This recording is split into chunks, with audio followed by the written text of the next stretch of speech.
लोकशाहीचा बुलंद आवाज, रिपब्लिकन वार्ता, महाराष्ट्र. डोणगाव येथे विहिरीत पडून बिबट्या व कुत्र्याचा मृत्यू. परिसरात भीतीचे वातावरण. वन विभागाची तात्काळ कारवाई. नागरिकांना सतर्कतेचे आवाहन. सविस्तर बातमी.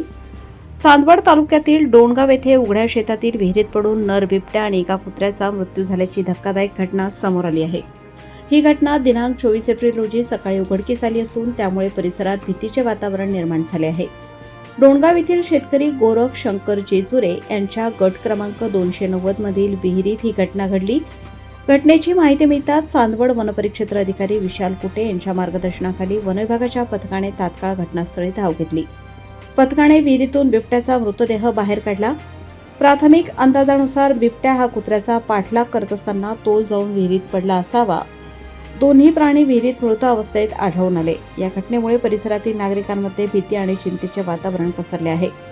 वन विभागाने बिबट्याचा मृतदेह चांदवड वनवसाहतीत नेऊन पशुवैद्यकीय अधिकाऱ्यांकडून शवविच्छेदन केले.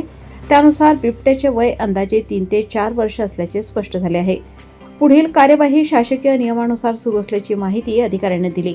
घटनास्थळी पंचनामा करताना वनपाल सुनील खंदारे आणि प्रवीण चव्हाण, पूनम साळवे, करणसिंग परदेशी, नामदेव पवार, अशोक शिंदे, शफिक सय्यद, डोणगावचे सरपंच व उपसरपंच तसेच मोठ्या संख्येने ग्रामस्थ उपस्थित होते.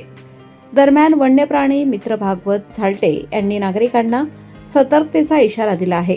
रात्री अपरात्री लहान मुलांची विशेष काळजी घ्यावी. बाहेर जाताना टॉर्च व काठीचा वापर करावा. तसेच निर्जन ठिकाणी एकट्याने जाणे टाळावे असे आवाहन त्यांनी केले आहे. तसेच वन्यप्राणी गावाकडे येण्याचे प्रमाण कमी करण्यासाठी वन विभागाने रात्रीच्या वेळी पाणवठ्यांची संख्या वाढवावी अशी मागणीही त्यांनी व्यक्त केली आहे. रिपब्लिकन वार्ता महाराष्ट्र न्यूजसाठी विशेष प्रतिनिधी आनंद आबाडे, Nashik. Subscribe now and press the bell icon. Never miss an update.